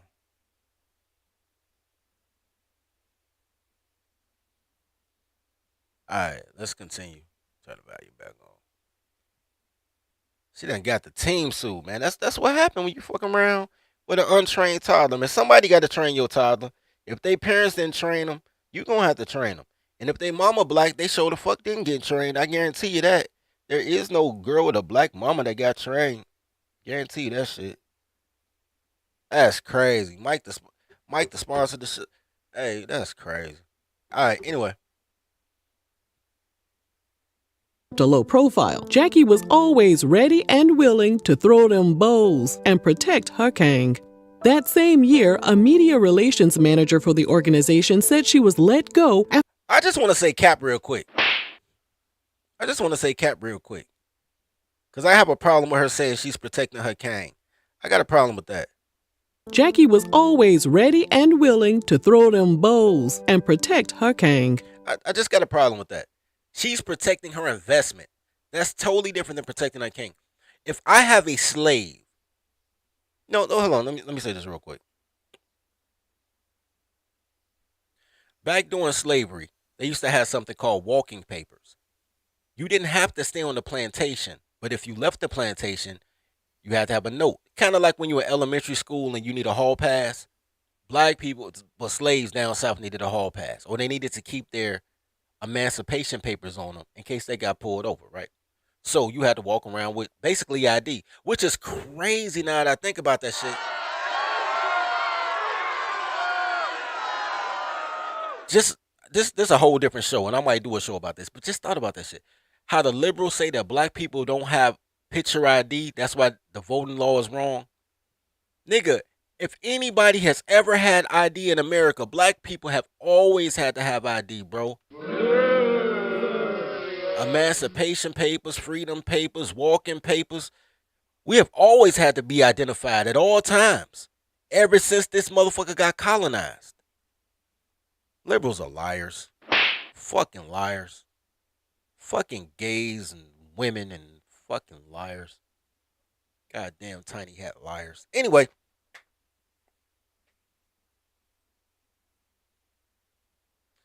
My point was that when you own a slave, you're protecting your slave. So if you give them walking papers to go to the store and they get pulled over, you're not going to let the rest of the racist white people attack your slave. And they'll call them your slave. They'll be like, oh, you Mr. Thomas boy. All right, cool. Send them back to the Thomas plantation. The covenant of having ownership protects you. Because you are an investment. Slaves cost more than anything at that time. Slaves cost as much. Today, you would get a tractor. Yesterday, you would get a slave. So, you were part of the equipment. Motherfuckers you don't fuck my shit. You protect your investment. So, slaves were protected by their owners. What she is doing is the same thing. She is protecting her investment. Doug Christie is her slave. Matriarchy is slavery, and she's going full throttle with keeping the ownership of her slave. She won't even get a nigga walking papers because his job make him travel, and she just gonna travel with his ass.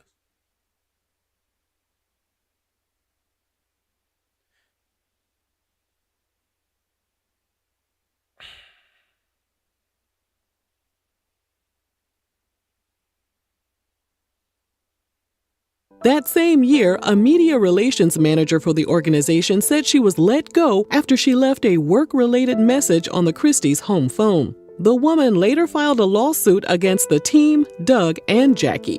According to the Christies' publicist, the case was dismissed, but we're unable to confirm this information. In response to the negative attention she was receiving in the press, Jackie took to her personal website to share her list called the Haters Club. The list included all members of the media that tried to tear her and Doug down over the years. Let's pause right there.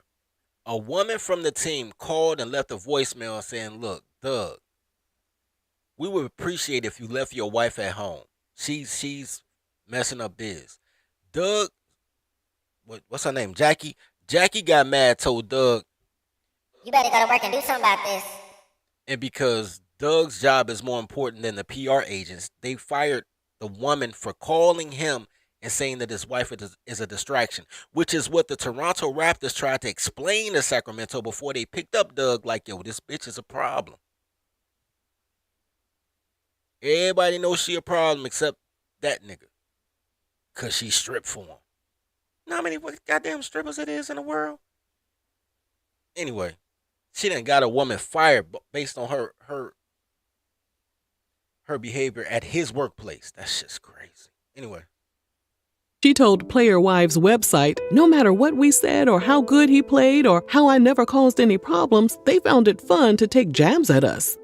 In 2005, Doug joined the Orlando Magic and the shenanigans continued. The Orlando Sentinel reported that in his debut game, he verbally communicated with Jackie the entire time, even though she was sitting 8 rows up and the stadium was loud as hell.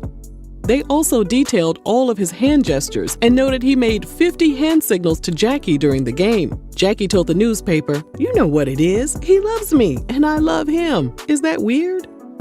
Doug only spent 1 season in Orlando before he was released by the team. He signed a 1-year contract with the Dallas Mavericks, but things didn't work out in the Triple D either. He underwent surgery and was later waived by the team. His goal was to get re-signed by his old team, the Toronto Raptors, since he and Jackie loved the city so much. When that didn't happen, Doug spent his free time filming a cringy movie with Jackie called The Christies Uncut.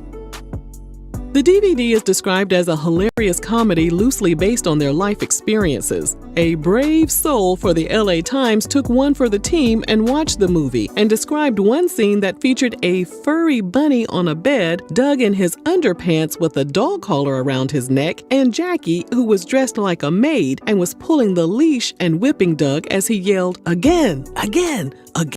Yo! But that explains. Hold on, I'm gonna go back to this, man, because we done with this. But hold on, where was it? That explains that photo, though, bro. Hold on, where's it? That explains this photo right here. It all makes sense. There go the dog. Remember I said it? Look, yeah, the dog collar. Yo, I'm look. God bless him. God bless him, man. Be freaky deaky.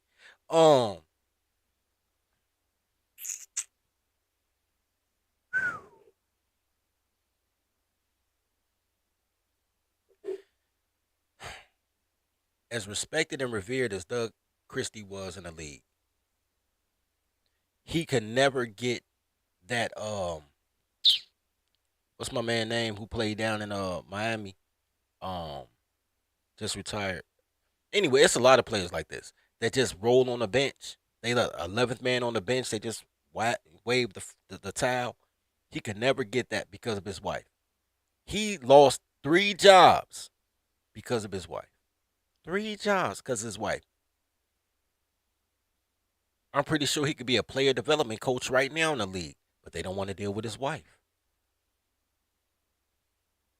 She decided she wanted to be famous and pump up her website. Got this man doing a cringe home movie where they travel the world and he do the S&M thing.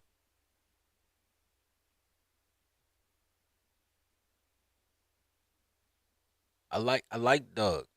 I still like Doug. Like I said, man, he was cool. He was nice to me. Everybody I talked to said he a great guy.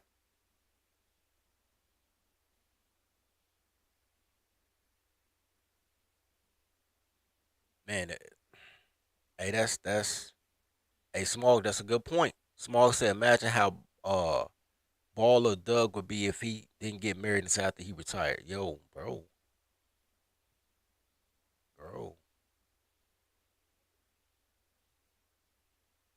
out here trying to do the right thing, marry his baby mama and all that. Mm.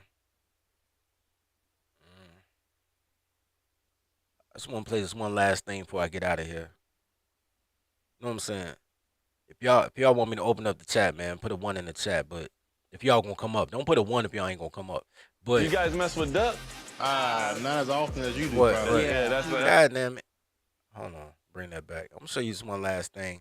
Duck is my thing. God damn it! All right, cause this right here, it was a explains the character of the comic Keisha. This, you know what, Jackie hurt my feelings because I was like, yo, Doug deserves better. But now I'm wondering if Doug deserved better.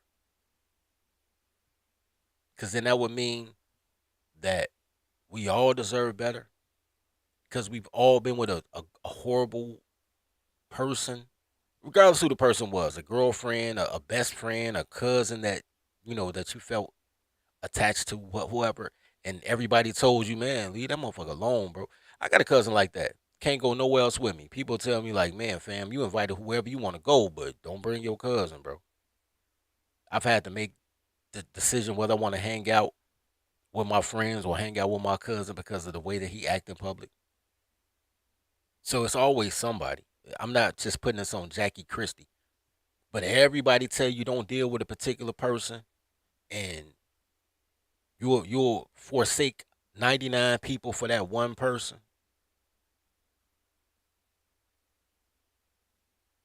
I think he chose wrong. I think she took advantage of his benevolence and didn't appreciate who he still don't appreciate who he is. She appreciates the fact that she don't have to go lay on their mama couch like where the fuck she send her kids. Her mama raising her kids while she out here living fancy free.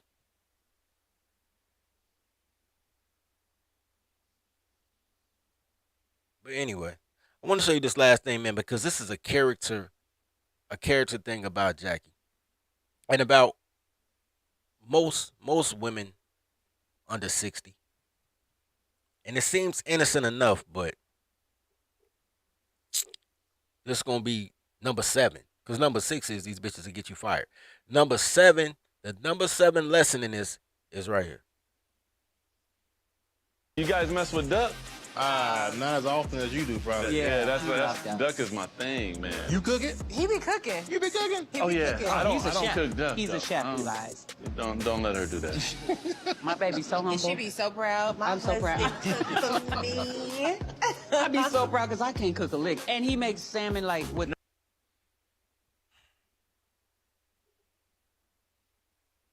What is her purpose? She can't cook. She don't clean. She don't nurture or teach the kids. She don't even be around her kids. She send her kids to her mama house so she could stalk a nigga. She's not pleasant.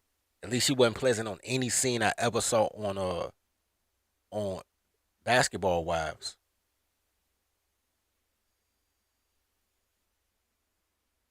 She brags about her having a slave. He pay me and he cook for me. You see how they twisted it though?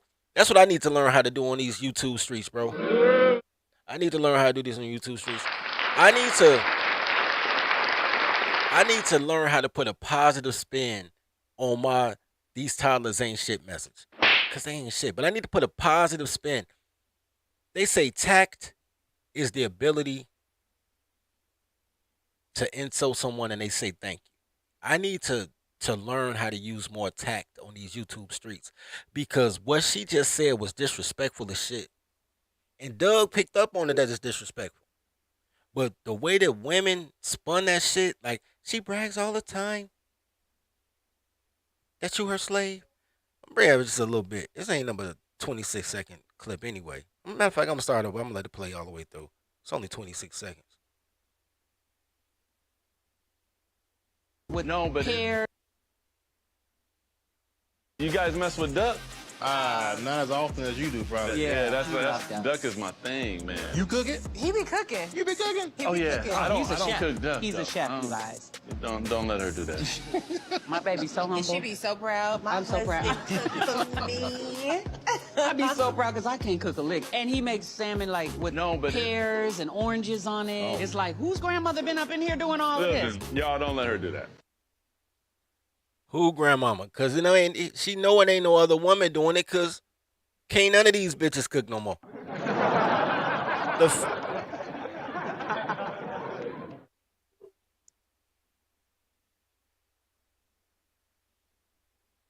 Train your toddlers, please. Train your toddlers, man. Send them to whatever you want to call it, charm school, etiquette school, whatever y'all want to call. All this is included in the secretary courses. Y'all got a different responsibility. Your job is to train your toddler to become a secretary. My job is to train the toddlers to be secretaries. Two totally different things, but these bitches don't know nothing. They don't know how to do nothing.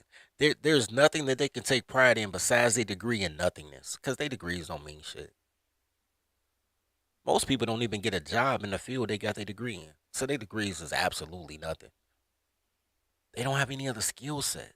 None. They don't know how to do shit. That is the fault of parents, really. That's really their parents' fault. But that mean their mamas ain't know how to do shit. Or didn't teach shit. Our grandma used to do it. A lot of boomers can't cook either, too, by the way. Because they thought that was oppression. Because their mothers had to work as home, in somebody else's house. A lot of times they had to do domestic work. If they couldn't do office work, they would have to do domestic work in order to help the family. So a lot of these chicks, but I ain't doing nothing my mama did. Their mamas got married. They don't want that either. I ain't gonna do nothing grandma did. So they don't have any life skills. I mean, like, no life skills, bro. Like, none. Like, none. Train your toddlers, man. Anyway, sorry to say about that, man.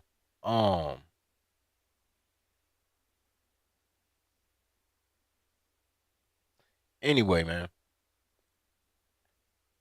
Shout out to Doug Christie, man. I need more controversy on my show. I don't like controversy, bro.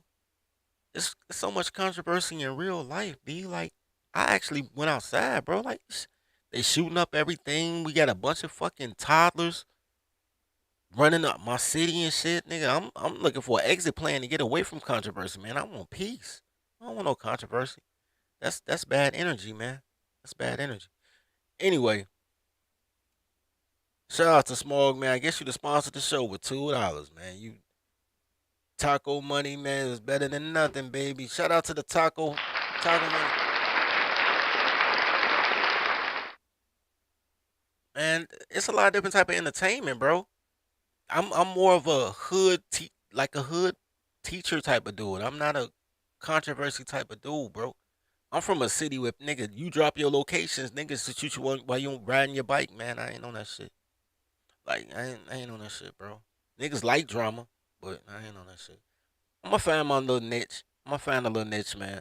Let me know if y'all want more surviving Keisha stories. You know what I'm saying? I got a lot of surviving Keisha stories. I'm sure there's morals in all the stories. Anyway, as always, man, love each other as you love yourself. Feed the pack. I'm gonna go out on this one. Tribe up. Until it became hard between his fingertips, while his right hand eared her love lips. Nikki Mullen's finger darted across her slippery, which is when she felt her insides being split by the thickness, gasped for breath as water stroke after stroke. Her legs quaked and her muscles, oh shit, Dion, at the top of her lungs and swallowed his meat whole. Her hands grabbed his hips and she pushed and pulled forcing him to thrust his pole back and forth against her twisting tongue as it gradually turned into more than she could swallow. She moved her hands to the shaft and Crusader Publishing, where books come to life.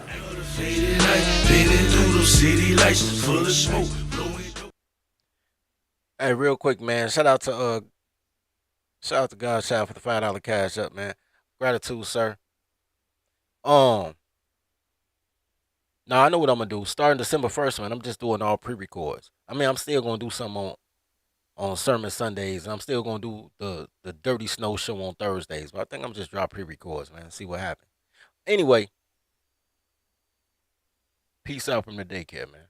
Welcome to the daycare. Welcome to the daycare. Welcome to the daycare. Welcome to the daycare. Stay away from cities with dyke mayors. They spray the pipes major. Don't play with your life, player. Or shake the dice, player. But if you got a quota, then stay away from toddlers. These bitches are fight promoters. Welcome to the daycare. Welcome to the daycare. Welcome to the daycare. Welcome to the daycare. Train your toddler. Please train your toddler. Whippings, timeouts, take her allowance. Cause I swear she will destroy your life if you allow it. Fucking, I'm tired of rapping. Yo, Lo, bring in the choir. Welcome to the daycare. Welcome to the daycare. Welcome to the daycare. Welcome to the daycare. Niggas need to stop giving these bitches all the attention. That's why niggas is dying now. When these hoes get horny, niggas die. Hoes get horny, niggas die. Watch, every die. We gotta start saying fuck these bitches, man. If you fucking with a cool female, that's all good. But if you fucking with a bitch, you need to break her ass and